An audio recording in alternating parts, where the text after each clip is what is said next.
They saw off stiff competition in their respective zonal rounds.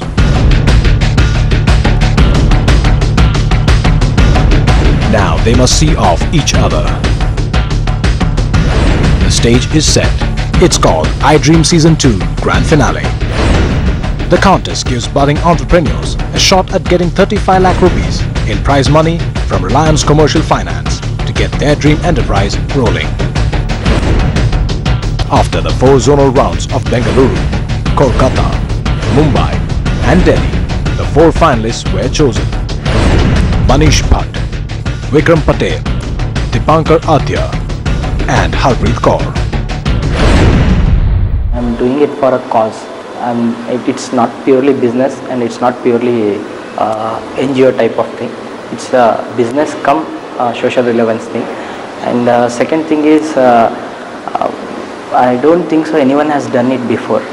So someone has to take an initiative, and I think today Reliance people will give me a chance to take that initiative and become a part of it.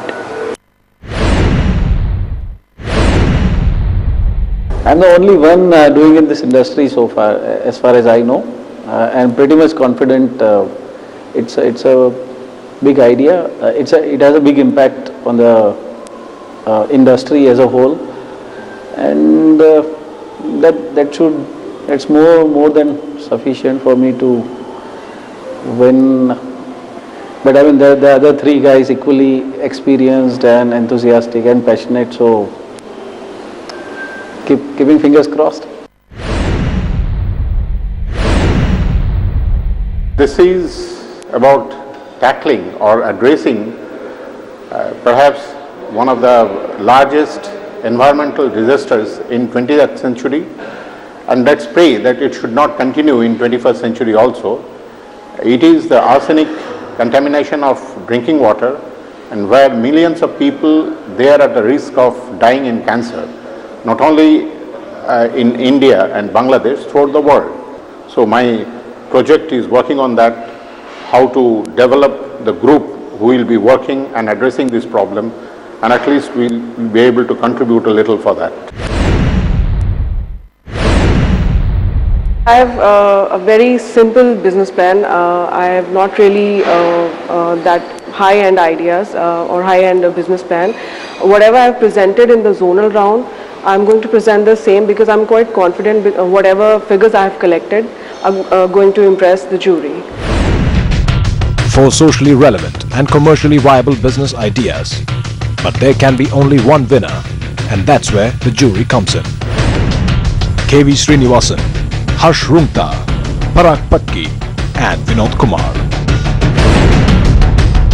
I'm quite excited to be here and I do hope that the ideas which have come from the various zones are of a very high quality, which really sets you thinking. And I'll be most happy if we have a really tough time at deciding the winner. Passion is a must. A good idea is a must. A good team is a must. But just a good idea and a good team is not going to make it work. To me, I really want to see passion.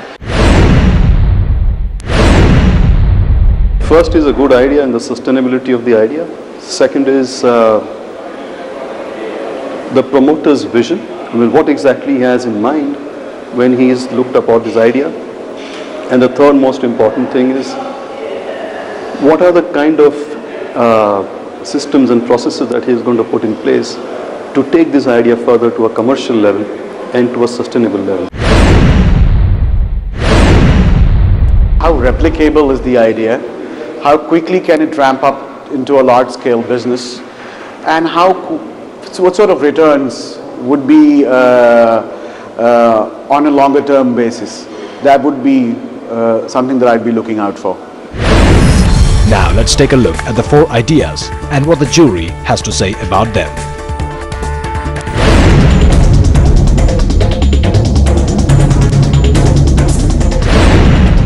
My idea is to develop a digital classroom where I can develop a digital content and it's a different type of digital content, not as a market what we get in market nowadays. It will be translated in regional languages, and then we will have a English subtitle to it. So this will be recorded in a CD or a DVD, and it will be a package of 15 to 16 DVDs, like 6 to 6 subjects, or for PU level students it will be for 4 subjects like PC, MB, and it will be a package of one CD cost around 30 rupees. As a production cost will be around 15 rupees, I will sell it for a 30 rupees price, and then it will be marketed in rural areas, and students nowadays everyone has a TV and a DVD in a village, and it will be circulated there. Otherwise, if they are not affording a DVD or a TV, I will put the content in a memory card, so that it can be incorporated in their mobiles which have video players and all, and they can watch the videos or audio part also. So how do you think this is different from any kind of e-learning module? Sir, now big companies are there. They don't know grassroots problems, sir. They can't meet my what overheads. And it is a regional language thing. No one has done till now in a regional language dubbing thing and this thing. So Manish, how big is your market? I mean, in terms of... Okay, sir, I'll come for our Karnataka state. Just one state, I'll give an example. After SSLC students are, SLC means 10th standard students are, we have a part that after SSLC they go for college, that is PU 11th, 12th. So SSLC we have 8 lakh students who are writing exams every year, average 8 lakh. So after 8 lakh, they are going for PUC only around 5 lakh, and other 1 lakh they are going for diploma. Other people are dropouts, they don't go for colleges, they just go for work and all. In that 6 lakhs who are going for PUC and 1 lakh who are going for diploma, PUC only passing ratio is 3 lakhs, sir. 50% they are not passing the exams, they are dropping out, and whatever 50% they are passing, and only 25% or 10% people are going for a higher education. Other people are not continuing their education. So what I thought of, if I market it for a 6 lakh PU students, it will be just, I took a percentage around 35,000 students for starting. 35,000 students, if I market for 35,000 students, our CDs, if for 35,000 students buy our CDs, it will be 15 sets of CDs. One set of CD cost around 30 rupees. 15 set of CDs means 5 lakh CDs. I will sell 5 lakh CDs for 35,000 students. So if I sell 5 lakh CDs for 35,000 students, it will be around 5 lakh into 30, it will be around 1.5 crore. It will be my only 1 month or 2 month turnover, sir. So in that I can gain not 50%, I can gain around 30% or 20% or 20 lakh I can gain it. So it will be a huge profit for only PU level. Then there are engineering colleges, then there are schools, then there are diploma colleges. You have no competitors in the similar kind of... We have competitors, sir, but it's not as other industries. It's a new growing industry, so they are also new, I am also new, so I think so I can do something else. Thank you so much. So you're saying you will give this technology or this kind of medium free of cost to certain villages? Is that what you said? It is being given.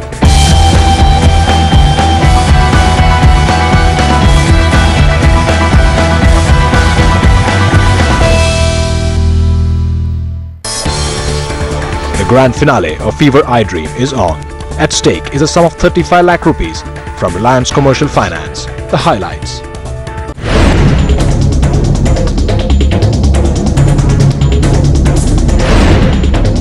I am Vikram Patel from Ahmedabad. My idea is about India's dedicated construction and building materials marketplace, that is econstructionmart.com. Imagine that you are remodeling a house and you want to buy something for flooring like tiles or plywood or any raw material as an end user.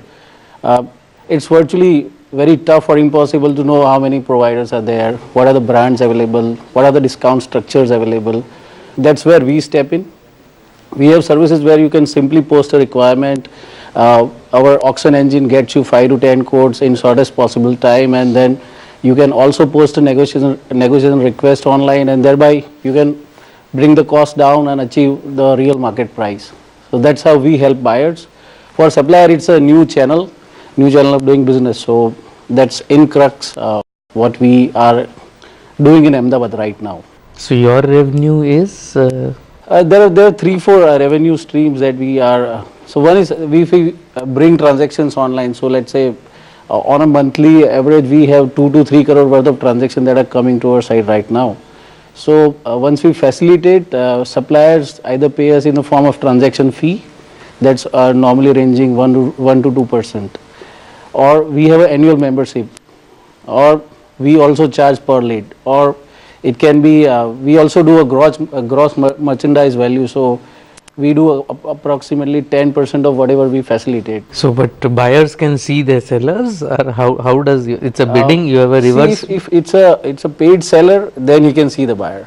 If he's not a paid seller, then we don't tell the supplier who the buyer is, and we act as a mediator in that case. And the buyer cannot see who the seller is. Buyer would not. Buyer wants best product at best price. So once he is gone to a certain supplier, why would he come back to the platform again? So a buyer gets a good deal from one of the suppliers. He discovers that this supplier, good quality, good terms. Okay, does he still come back to your platform next time? So what we are providing is not that pricing engine. We are saying that we give you a process. So we are giving you a technology where you can. Let's say we even go one step forward and say that you can enter your supplier in our system.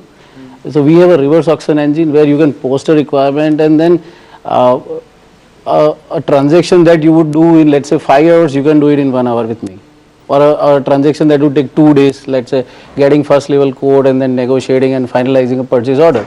So you can keep on doing again and again in a click of button. So they come to me for a technology and process rather than price only.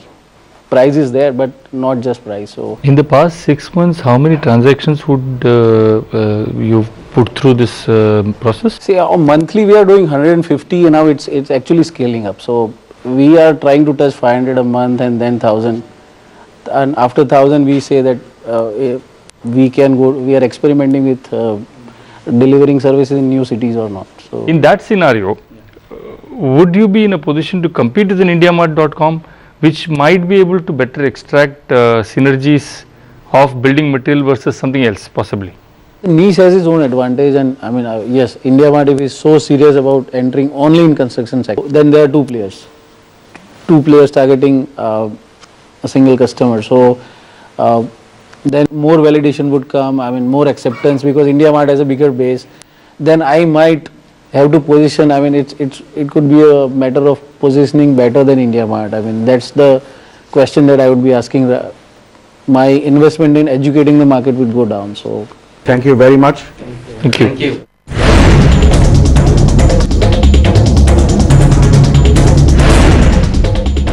I am Dipankar Adya from Calcutta, and my purpose of coming here is to give a shape to my dream project. The dream project to contribute one of the world's greatest crises, what mankind is going to face. In India, the investigation by Central Groundwater Board shows that arsenic contamination of 50 ppb, that is 0.05 milligram per liter, affecting the states of West Bengal, Bihar, UP, Assam, Chhattisgarh, especially the Bengal Delta. That means that West Bengal and Bangladesh, they are the worst affected. That brings us to the solutions. Our community-based decentralized water purifications aims to provide fluoride-safe and arsenic-safe drinking water to all. Our system is self-sustaining, income and employment generating, and finally creates demand by replication. I have developed this system which is called catalytic precipitation of arsenic and other heavy metals. Here it commences filtration with oxidation of arsenite to arsenate, ferrous to ferric, by energy generated, that is electromotive potentials, from water, that is dissolved oxygen, what is there in the water, by the media, that media what I have developed. It simultaneously triggers off a series of catalytic reaction in which many other soluble heavy metal ions are precipitated as their hydroxide. So we may have a lot of dissolved contamination. Once we are able to make it insoluble, we can always filter it.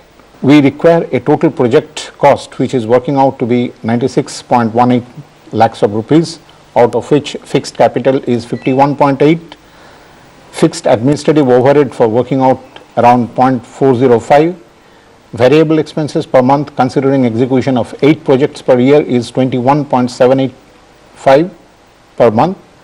So working capital, if we consider 2 months working capital, that is 22.19 into 2 works out to be 44.38, and total investment required is 96.18. Now ultimately what is the return on investment? Here total per year expenses for 8 projects we have talked about, it is 199.76 lakhs.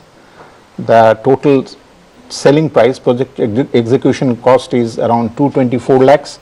That leaves us a net profit of 24.24, gives us a return on investment of 24.20%. The major return of investment from this project is the great contribution in combating ever increasing crisis of safe drinking water. So you're saying you will give this technology or this kind of medium free of cost to certain villages? Is that what you're saying? It is being given. No, with this 35 lakhs you'll do the same thing. No, that's what I'm telling. This 35 lakhs is no way connected with the technology. 35 lakhs is to support me. My technology, my effort, my service, it is already being given. I am giving it for last quite a few years. Okay. Thank you. Thank you so much. Okay. Thank you. But at the end of the day, there can only be one winner.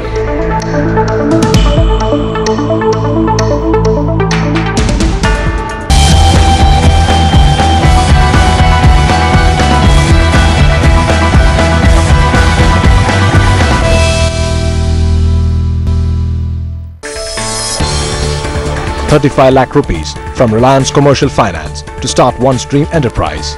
The grand finale of Fever iDream is in full flow. The final moments.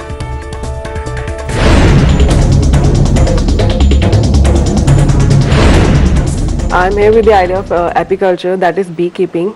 Beekeeping is the maintenance of honeybee colonies in hives by the bees itself in order to achieve honey, pollen, bee wax and related products. What investment do I need to have if I want to start it on small scale? Now if I buy one box for like 350 per box, then and I started with for say 100 boxes, then I'm spending 35,000 in for the boxes only. 10,000 or something is the rent I'll be paying per year. So total expenditure for first year is something 1,85,000 to 2 lakhs, right? This is what I'm investing for the first year, and the income I'm getting first year only from honey I'm talking right now. Per box, an average colony can produce 40 kgs of honey per year. It can go up to 60 also if the colony is above average. Then rate of honey per kg, this is the raw honey, completely unprocessed. This is about 80 rupees per kg that I'll be selling to the related customers. And this is the income from honey alone first year, which is 3,20,000 around.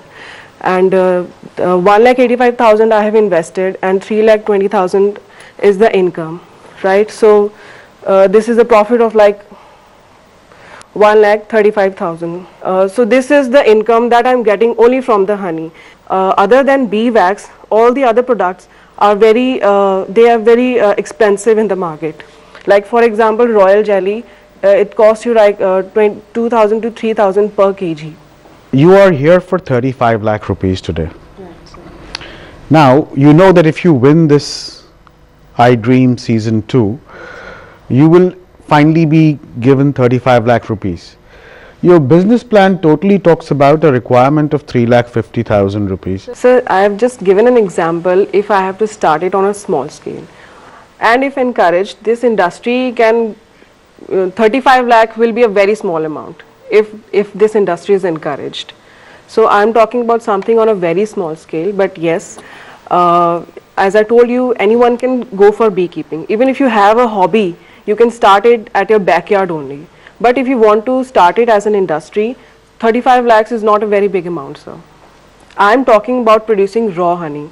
So processing, packaging and all that stuff requires a lot of investment, sir. But I presume there already are close to 700 industries in India which do processing and packing and marketing of honey.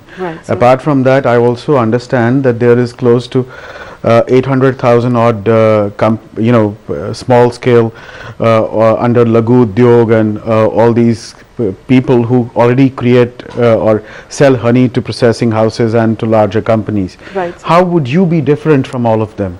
I want to bring something in market in a very organic form. Now China is one of the leading producers of honey in the foreign market as well as for the domestic use. But if you go in detail study, the foreign markets will not give you the standards what they have to actually match the food standards or regulation. Chinese honey, they are really loaded with lots of artificial antibiotics which are not considered good for human health, right? So my purpose is to bring out something in a very organic form. Does that have a worldwide market? Yes, sir. People do demand. Nowadays people are very aware of organic farming or organic products that are available in market, and they are ready to spend that extra bit of money for their good health. So that is what I am trying to say. I want to produce something at an very natural and organic, so that this is how my product is going to be different from the others. Thank you. Thank you so much. Thank you. The 4 finalists have finished their presentations. 4 socially relevant and commercially viable ideas. But which one deserves to take home 35 lakh rupees in prize money from Reliance Commercial Finance?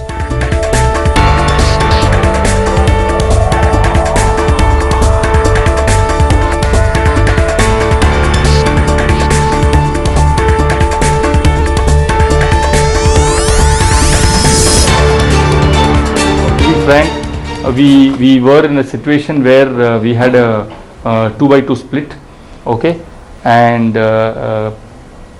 obviously one of the things was that all the 4 contestants, all the four projects that we went through were beyond certain qualifying mark. Obviously they were far better in terms of our expectations, so very good. The difference between the 1 and 4 is fairly razor thin. So having said that, we did have a 2-by-2 split, but further discussions actually had to happen before we were able to freeze the winner. And our consensus is presentation number